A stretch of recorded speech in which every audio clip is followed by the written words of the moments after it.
Hey there, CGMS students. Welcome to Notes 4.5, Evaluating Algebraic Expressions. Let's review the definition of an expression. So remember, go ahead and write this down. An expression does not have an equal sign, and it also has to have the following three. It's got to have variables, got to have operators, and got to have numbers. So for the first one, y plus c. Some of you might say, wait, it doesn't have numbers, so it can't be an expression. Remember, a variable all by itself has an invisible coefficient of whatever its sign is, so positive 1. So that does apply. That is an algebraic expression. The next one, 10 minus 7. No variables, so therefore not an algebraic expression. The next one doesn't work either because we've got an equal sign. So that's going to go ahead and eliminate that from being an algebraic expression. Next one obviously works out perfectly. You got a number, you got an operator, you got a variable, no equal sign, we're good to go. Next one has an equal sign, so therefore not an algebraic expression. And the last one you might say, wait, it doesn't have an operator, Mr. Mason. It does. A number next to a variable means multiplication. So we're hit all three aspects of variables, operators, and numbers. That is an algebraic expression.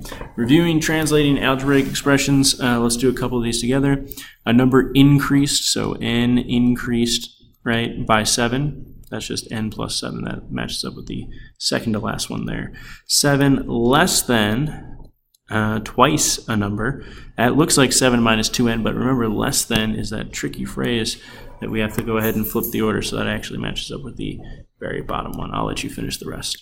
All right? So to evaluate an expression, you're going to go ahead and substitute the variable with a given number. I will tell you what the number is, and then find the value using order of operations.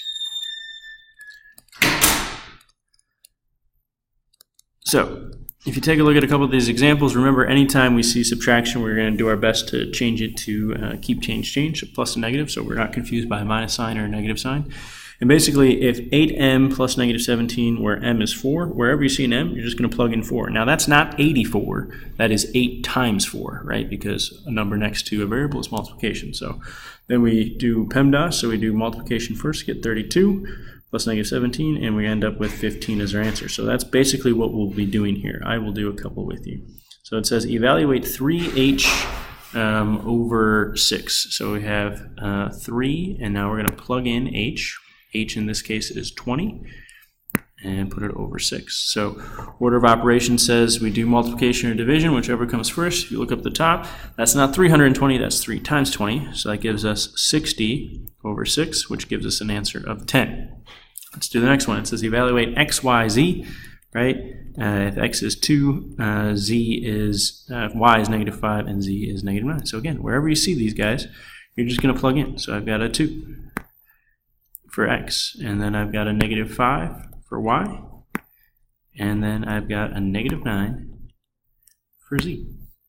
So multiplication, literally just multiply straight across. I got 2 times negative 5, that's negative 10, and then negative 10 times negative 9 is 90. That's all you're doing.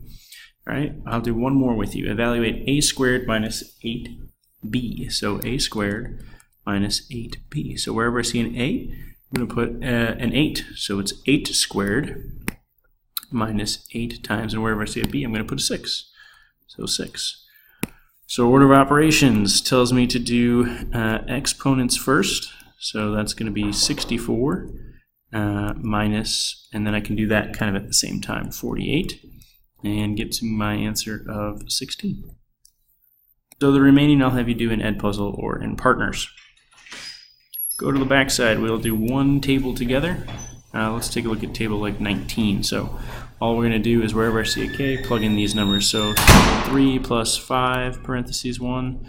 So remember, we're going to multiply first before we add. So 5 times 1 is 5, plus 3 gives me 8. 3 plus 5 parentheses 2. 5 times 2 is 10, plus 3 gives me 13. 3 plus 5 parentheses 4. 5 times 4 is 20, plus 3 is 23, and 3 plus 5 parentheses 7, that's 35 plus 3, 38. So basically, I'm telling you, here's this expression, and when you plug these values in, this is what this expression turns out to be. Pretty cool stuff. All right, last one that we're going to look at together is this algebraic expression of the area of a rectangle. So can be found by just saying, hey, area of a rectangle is simply equal to your length times your width, right?